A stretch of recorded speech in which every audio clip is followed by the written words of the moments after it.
Hello everyone! Welcome to my channel, and today's video, ituturo ko kayo dun sa pinuntahan namin na water park resort. Ito yun sa may bandang Kulon, guys, yung tinatawag na Yamit 2000. So, pag gusto nyo pumunta dito, i-search nyo lang sa Google Map, Yamit 2000 Kulon. Yan. Ang entrance dito, guys, nasa 145 per head. Pwede kayong magpa-schedule sa internet, or di kaya pwede rin naman na walk-in na lang kayo. Kami nag-walk-in na lang kami, tapos doon na lang kami nagbayad. Tsaka make sure na pipila kayo kasi medyo maraming tao. Pero hindi siya ganun kadami, guys. Sakto lang naman.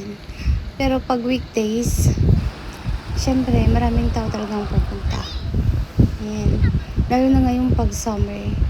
Ang daming activity dito, guys. Sobrang dami ng mga slides nila. Merong fish therapy, may jacuzzi, may sauna, tsaka cold water pool. Ito yung pinaka gusto kong pool dito, guys, kasi hindi siya mainit. Tsaka meron siyang fountain, yung shower ba, ganun. Yan, nag-enjoy nga kami dyan kasi malamig yung tubig. Sa labas kasi, maraming pool dun sa labas, pero tirik nga lang ang araw. At least hindi ka makangingitim dito. Tsaka konti lang din yung tao dito, diba? Kaya nag-enjoy kami. Yun na nga, guys. Pupunta kami dun sa labas. I-check namin yung ibang slides tsaka pool. Ayan.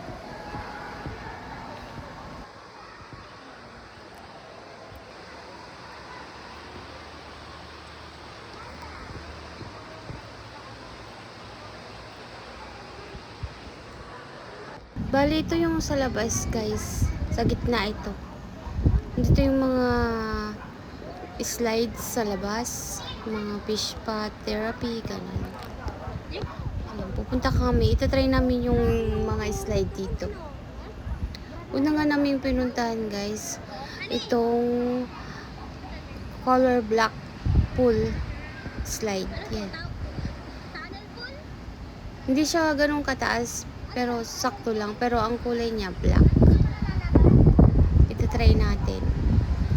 Siyempre may pila, guys. Pupunta muna kami dito sa pila. Pero hindi naman masyadong hindi ka naman maghahantay ng matagal dito sa pila kasi konti lang din naman nag-try dito. Yan. Hanggang first floor lang ata, guys. Yung mga iba nandun sa mga matataas na slides. Hindi namin kaya yun. Tsaka mainit din eh.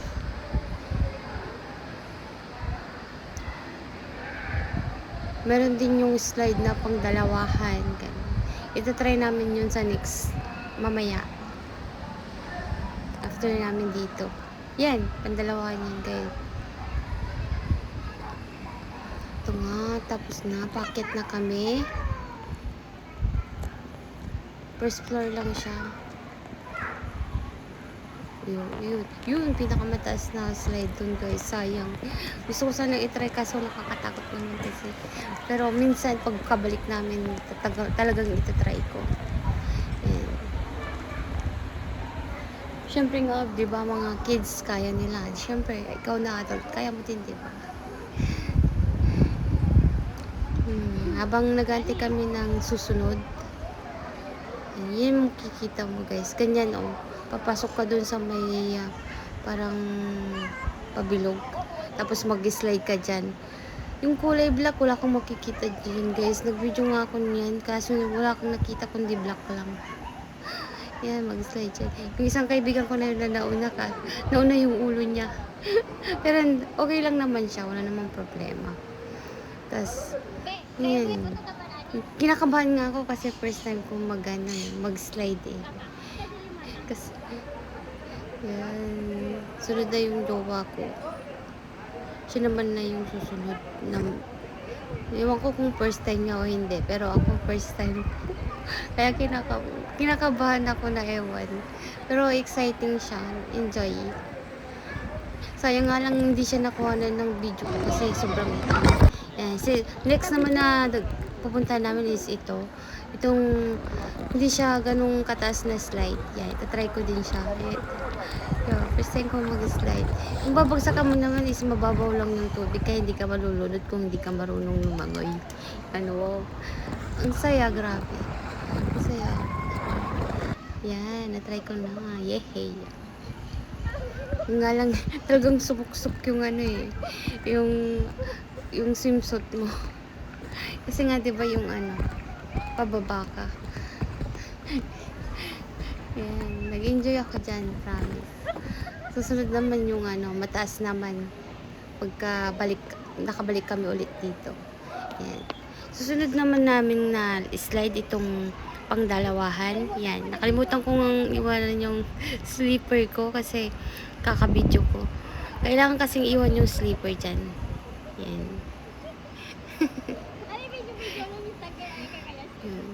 Sayang din guys kasi hindi ko siya makukuhanan. Hindi siya nag-upload din dun sa video ko. Ito na lang ang lumabas. Kinuintas ko kasi yung phone ko sakaling mag-slide kaso hindi, ganyan lang siya. Yan lang kagad yung ano kuhanan. Ito nga, bumalik nga kami dito sa paborito kong place na pool. Kasi syempre malamig ang pool dito. Nakaka-refresh. Kaysa dun sa labas mainit. Kaya nag-enjoy talaga ako dito. Itong pinaka gusto kong pool. Pakita ko dyan guys yung parang shower. Yung nag-spray sila ng shower. Yun, nakaka-enjoy din yun kasi malamig yung tubig. Tapos biglang magsha-shower sa'yo. Ang saya, diba? Nakaraming oras kami dito eh. Siguro mula alas 9 ng umaga hanggang alas 3 kami natapos ng hapon sa water park na to. Kasi nag-enjoy kami. Kaya kung gusto niyo pumunta dito guys, punta na kayo. Kasi masaya siya dito. Masaya. Maganda guys. Iyan.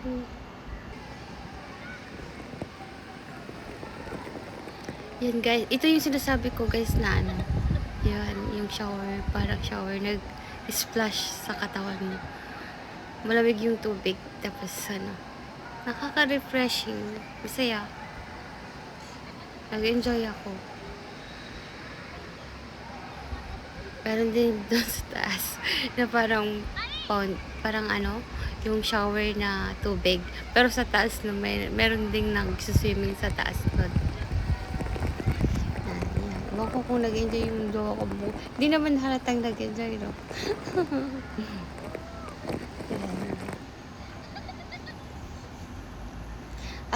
Yan palang ano namin guys. Yung phone case na ano, waterproof siya. Binili ko siya sa Shein.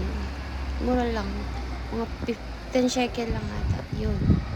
Kung magsiswimming kayo, kung gusto nyo makuha na yung every part ng moments nyo dyan sa water park, eh, bili na kayo ng ano, ng yung waterproof case ng phone. Tig-isa kami niyan eh. Lagi nga namin dala yan pag pumupunta kami sa beach or sa pool. Yan. Susunod naman namin, next na pupunta naman namin is yung sauna tsaka jacuzzi. Kaso, kailangan mo pang magbayad dun sa ano, kailangan mo pang magbayad dito itong sa part na to papasok guys. Diretsuhin nyo lang yan. Tapos dire-diretso lang guys. Tapos may makikita kayo dun na nakasulat naman na jacuzzi. Yun. Magbabayad kayo ng 20 shekel per head. Yan. Sa loob nitong jacuzzi guys, ito maraming pool. Mga 5 siya. Yung nga lang, i-check pa kung naka-swimsuit ka. Kaya kailangan naka-swimsuit dito. Kahit hindi namang daring na swimsuit, pero basta swimsuit. Yan. Itong jacuzzi guys, mainit yan. Parang kumukulo. Kumukulo yung katawan mo. Kaya wag ka masyadong magbababa. Sakto lang naman. Yung saktong lang naman. Yan. Parang Parang akong pinapakuluan dyan eh. Pero nakaka-refresh naman din yung ano, yung tunog ng sounds ng jacuzzi. Tsaka yung parang kang hydrotherapy ganun. Parang kang minamasa yung katawan mo. Marirelax yung mga muscles mo. Tapos pantanggal stress din. Yung mga stress mo sa katawan, tanggal yan. Yeah, yung nga lang mainit. Pero pag nababad ka na rin naman, eh masasanay ka rin naman dun sa init niya. Yan. Yan. Gustong-gusto nga yan ng mga lalaki kasi syempre, di ba, pagod sa trabaho. Kaya parang minamasahe yung ano, katawan nila.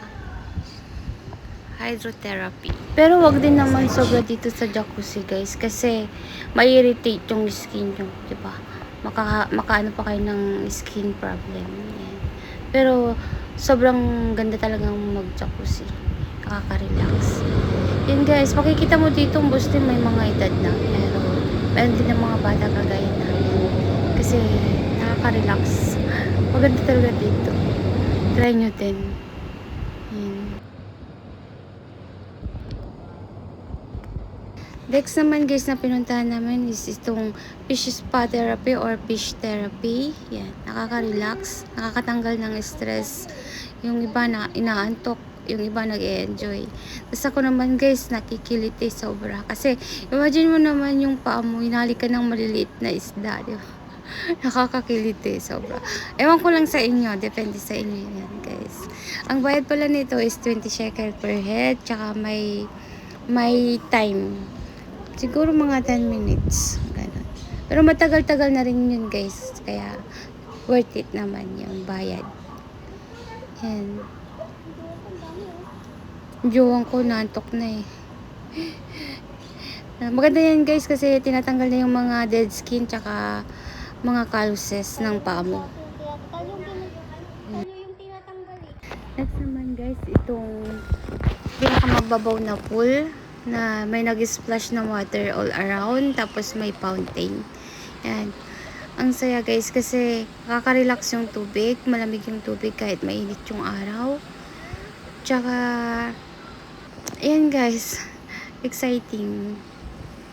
Isa ito sa na-enjoy ko dyan sa water park na Yummy 2000. Yan. So talagang nire-recommend ko na puntahan nyo to guys. Lalo sa mga bata, sigurado mag-i-enjoy sila.